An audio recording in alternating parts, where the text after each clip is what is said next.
every singer's main concern is, how do I build my range? How do I hit higher notes?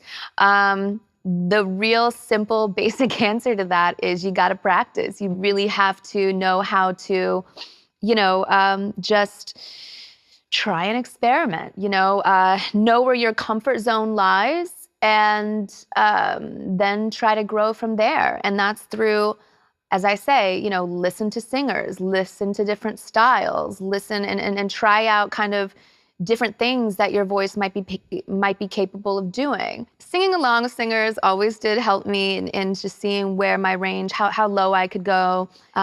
But that helps to see where you're at, what you need to work on. And if there are certain notes you can't hit with some of your favorite singers, then, maybe you do want to see if a vocal teacher can help you with that. There are certain tricks that, do and can help you mentally achieve what you're going for.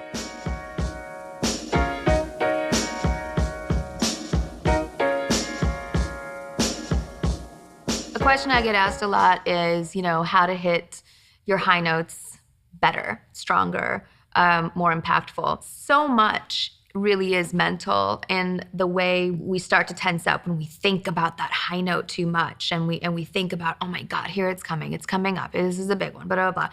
It's a mental game. You kind of have to psych yourself out that you have it, you own it, and you have to just, again, prepare your body for that stance, that confidence that comes from your core, and having the right breath to back it up. And, during my vocal scales, if you're doing Ave Maria, Ave Maria, Ave Maria, and then to say the next note, Ave Maria, is like the E, the poignant part, say in what you're really trying to hit. If you can try and approach that without thinking like, Ave Maria, like I'm gonna go up there right now. If you can almost think of the note prior to it as being your most important note. So Ave Ma, if like Ma being the note right before E, if you can almost think of that being like the most troublesome point, and if you nail that, then you're golden. It will take the pressure and the strain off of the impact you're gonna give that super high note that you're worried about. If you can mentally psych yourself to think of the note right before the high note is the hardest thing you're gonna hit.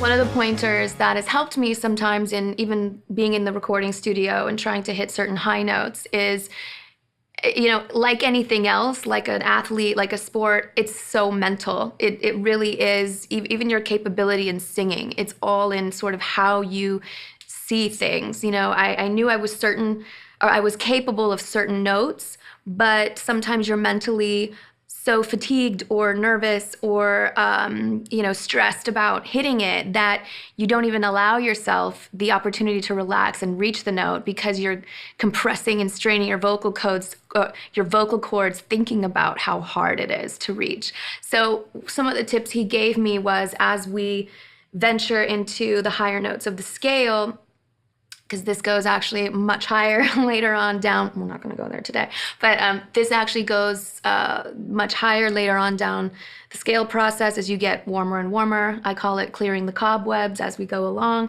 And then once you reach the top, there are certain notes where he's like, dig deep, as in sports too, it's using your core muscles. It's compressing, it's digging down into that center, compressing, and then being able to push out. A lot of singers sing from their throat and they think it's from here. It's not. It's all from in here. This is where that's where I sing from. That's where my power comes from. And it's never in here. If you sing from here, you're gonna strain your vocal cords and blow it out. But if you start from a base, it's like any sort of tree foundation. If you start from down here, it's just going to naturally, if this is strong, then everything following will just come through and follow through with being strong as well. And he said, approach the notes, the high notes, once we get up to that point, look down on it. So mentally, I start looking like I try to hold firm with my confidence with it and approaching it. And then it's almost like as you're doing it, as you're reaching the note, you're almost seeing it as you're going down on it. So you're above the note. even though you're going high for the note. And sometimes that really helps. And then once sometimes he has me right before we hit the big note, he's like, just throw it away. Just go there to that point, the note right before it, make that your hardest note, and then throw away the next one. And it really becomes a mental game.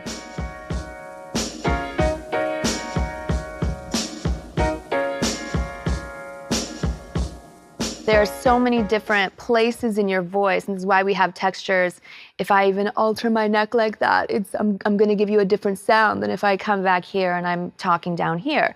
Even a slight difference can change and alter your range, to be honest. How I do it is just think of, that place where you're yawning, and so you're really elongating and opening your throat. And I Turn to You on my first album was another song that there was another I can run to. It was a run. It was like a run. And I remember I really I wanted to nail the note. And when you're doing it take after take after take in the studio, you're running the risk of straining your voice if it's not coming from the right place and you're not making sure you're taking care of yourself. So it definitely helps to warm your voice and really try and each time almost like swimming laps, almost like, how you're like, okay, I'm going to add another one or another few to today to build up your stamina. You just want to keep pushing that upper register, but always be gentle about pushing yourself. It's a gradual process. Appreciate and respect the process.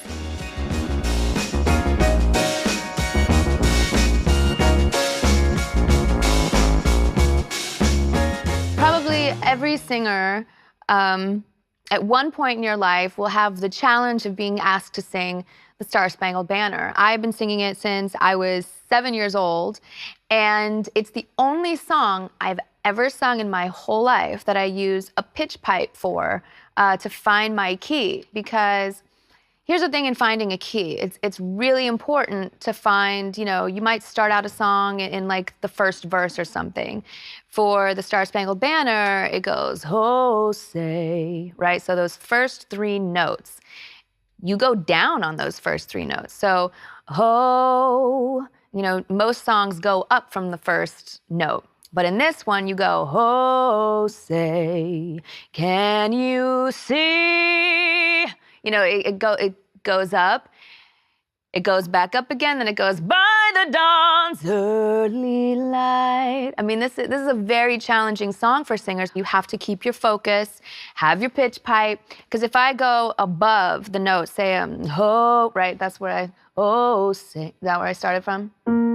Oh, if I say, started just by accident, I make a mistake and I'm gonna start, oh, so if I accidentally start, oh, say, can you see?